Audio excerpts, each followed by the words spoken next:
What's up, Yeousch Reloaded, and welcome to the first installment of COD Talk with KOSDFF, a brand new series dedicated to bringing you the most up-to-date and latest news on Call of Duty, as well as providing you with a forum to interact with us here at Yeousch. Now, basically, I'm going to be trying to implement a new commentary format that incorporates your comments into the videos themselves. Now, basic outline for this series going forward is I'm going to start off each episode addressing your comments from the previous episode, and then leading into a commentary having to do with a Call of Duty topic or a piece of news or an update, or a topic that you guys suggest.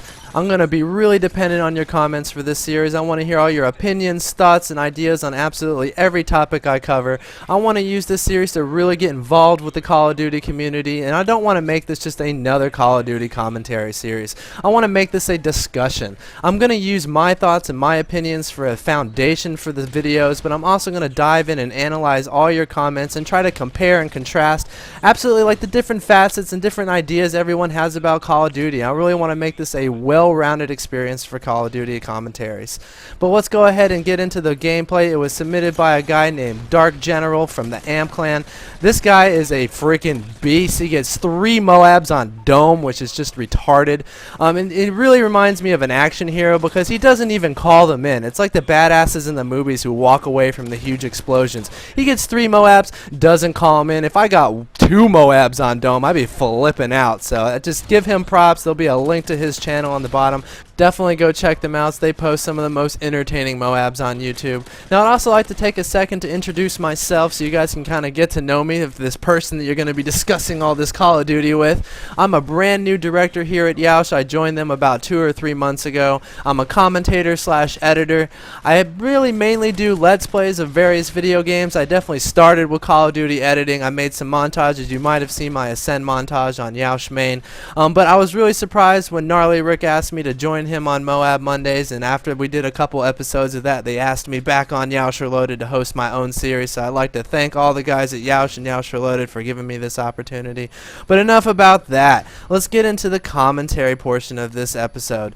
Now, I know this news that I'm about to drop on you probably isn't the most latest and up-to-date news, but I thought it was a pretty genuinely amazing topic to cover in Call of Duty because it's a total revamp of the class system.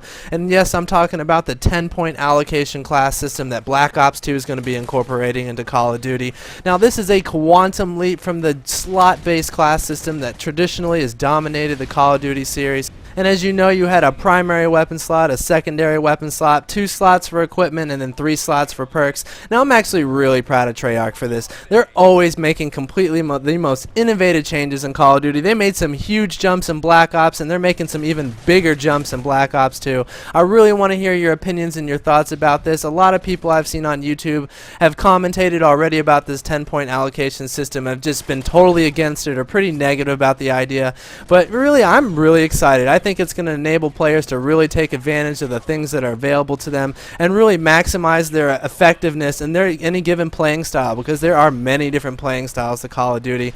I typically am a rusher, so I imagine I'm going to have a completely different class set up to someone who pretty much slays or is more of a kind of a supportive player. But me being like an objective player, I probably only have 1 gun and a bunch of perks. I don't really ever use equipment, so having all those extra points to really maximize the effectiveness of my 1 gun is going to be really useful to me, because I don't use equipment really. I don't use portable radars or grenades, or every single one of my classes looks pretty much the same besides the primary weapon. I think every single one of my classes on Modern Warfare 3 has a throwing knife and a flash grenade, which I hardly ever use either one of them unless I'm playing Search and Destroy. I really only use an SMG or a sniper, and I just run around and shoot people. But I imagine there's an amazing amount of people who want to use these classes in a little bit more of a tactical sense, and are really going to spend a lot of time and effort designing these ridiculous class systems totally specified to their playing style. So my little breakdown of the 10-point allocation system goes like this. I imagine that every single gun's going to have a point value attributed to it, and each class system's going to have a maximum point allocation based on that.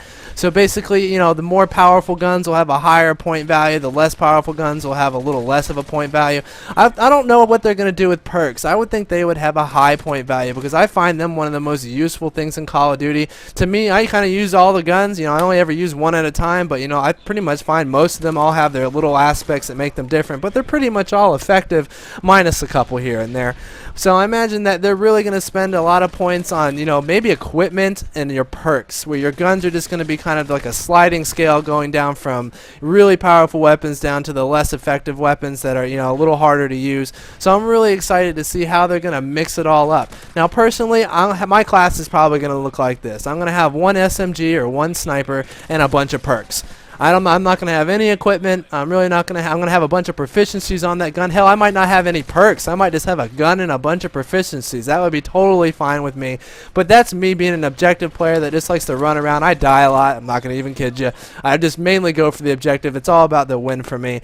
But I'm sure there are plenty of players out there that play more of a supportive role on their teams or act more of a slayer on their teams. And you guys are going to be able to take advantage of this point system in a more balanced sense. So you guys aren't going to be so totally dominant in one area. Like this guy, he uses his secondary just as effectively as he does his primary. So I imagine a player like this is going to have points spent across the board. Whereas, you know, as I said earlier, I'm going to probably have more dominant point spending areas. Like I'll probably have certain classes that have just points spent in one area, and that way I can switch between the classes, whereas other players are going to pretty much have different classes set up to have points spread across different proficiencies, and basically makes you a more effective player in different areas. And what I'm also really excited to see is how they're going to use this point system with kill streaks. So they're going to keep the traditional slot-based system for kill streaks, being that you pick a couple kill streaks and you earn them in game, either by your kills or your points. Who knows how they're going to have that set up. But I'm really interested to see if they're going to make you spend more points and more powerful kill streaks. Because I can imagine a guy running around with just a pistol and a knife and having one of those huge ATA walkers from freaking Star Wars equipped on their shit. So they're just going to run around, get a couple kills in a row, and maybe these point system, if you spend a lot of points on your kill streak, it won't take as many kills to get it. There's another idea. But I can imagine, you know, these kill streaks being totally overpowered and dominant, and that way you have to kind of sacrifice your class system and able to even equip these massive kill streaks. Because like you guys, I saw the trailer for Black Ops 2. There's some huge machines and drones and all these massive freaking technological things running around. And I don't know about you, but I just can't see a soldier running around with a PP-90 being able to do much to like this huge galactic starship shooting massive lasers down on us. So I'm really excited to see how they're going to use this kill streak system. I really hope they vary it up against. If they're going to go ahead and change the class system, they might as well go ahead and change the kill streak system. So I'm really excited to see what they're going to do with that. Please leave some comments and some opinions. Let's go ahead and get creative in the comment section. Let's use this. Let's make imaginary 10-point allocation system, and let's see what you can create. Give a couple extra points. So let's say your primary weapons probably vary between like 2 and 5 points. Your secondary goes between like 2 and 4 points, depending on how powerful it is. Maybe they'll bring shotguns back into being able to be in your secondary, which would be pretty cool. I actually love that from Modern Warfare 2. So let's kind of use this comment section to like make your own class. How are you going to set it up? Are you going to be like me and have one gun with all the perks and proficiencies just from the get-go? Or are you going to have things spread across the board? Let's try and see if, you know, we can make our own 10-point allocation system and set it up. Now, I do think throwing kill streaks into this point allocation system, being that we kind of know it's only 10 points, which isn't a lot, so I imagine there's going to be some things that are half pointers. But let's kind of use this comment section and kind of build your own stuff, and I'm really excited to see what you guys say. Please leave some comments, because I am going to address them in the beginning of next episode. I really want to start this discussion going. I want to get you guys involved. I am going to use your names in the comment section, so you know I will be talking to you. I'm not just going to say, oh, some guy commented on this stuff. No, I'm going to be talking to you. I want to be able to speak with you. So I hope you guys are going to enjoy this brand new series I'm making for Yeousch Reloaded. I really hope everyone gets involved and really gets going with this series. I really want to hear from you guys. I really appreciate you guys having me. I hope you guys enjoyed me as much as I enjoyed making this commentary. Catch you guys later, and I'm looking forward to arguing with you. I'm just kidding. Healthy discussion. Healthy discussion. Peace.